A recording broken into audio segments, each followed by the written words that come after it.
PM Modi ने सभी राज्यों के मुख्यमंत्रियों और चीफ जस्टिस की ज्वाइंट कॉन्फ्रेंस को संबोधित किया। इसमें सुप्रीम कोर्ट के चीफ जस्टिस, केंद्रीय कानून मंत्री और सभी 25 हाई कोर्ट के चीफ जस्टिस भी मौजूद रहे। इस कार्यक्रम को आयोजित दिल्ली में किया गया था। विज्ञान भवन में कार्यक्रम हुआ। वहीं कार्यक्रम को संबोधित करते हुए प्रधानमंत्री मोदी ने कहा कि हमें कोर्ट में स्थानीय भाषाओं को प्रोत्साहन देने की जरूरत है। इससे देश के आम नागरिकों को न्याय प्रणाली में भरोसा बढ़ेगा, साथ ही वो उससे जुड़े हुए महसूस करेंगे। इसके साथ ही पीएम ने कहा कि देश में 3.5 लाख कैदी अंडर ट्रायल हैं। इनके मसले को निपटाने पर जोर दिया जाए। Honorable Chief Justice, Executive and Judiciary, with great pleasure.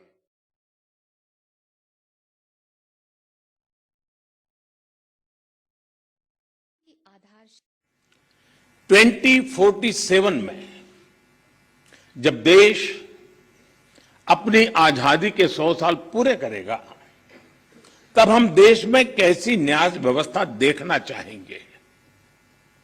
हम किस तरह अपने जुडिशियल सिस्टम को इतना समर्थ बनाएं कि वो 2047 के भारत की आकांक्षाओं को पूरा कर सके, उन पर खरा उतर सके। ये प्रश्न आज हमारी प्राथमिकता होना चाहिए। हम जुडिशियल स्ट्रेंथ को बढ़ाने के लिए प्रयास कर रहे हैं। जुडिशियल इंफ्रास्ट्रक्चर को बेहतर करने की कोशिश चल रही है। केस मैनेजमेंट के लिए आईसीटी के इस्तेमाल की शुरुआत भी की गई है।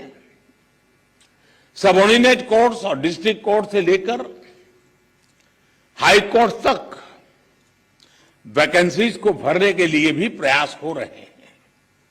साथ ही जुडिशियल इंफ्रास्ट्रक्चर को मजबूत करने के लिए भी देश में व्यापक काम हो रहा है।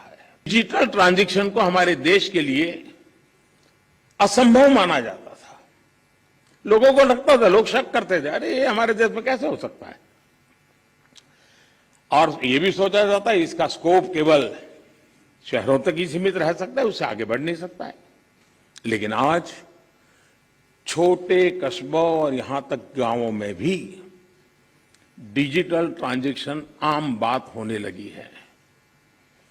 ये पूरे विश्व में पिछले साल जितने डिजिटल ट्रांजैक्शन हुए, उसमें से 40% डिजिटल ट्रांजैक्शन भारत में हुए हैं।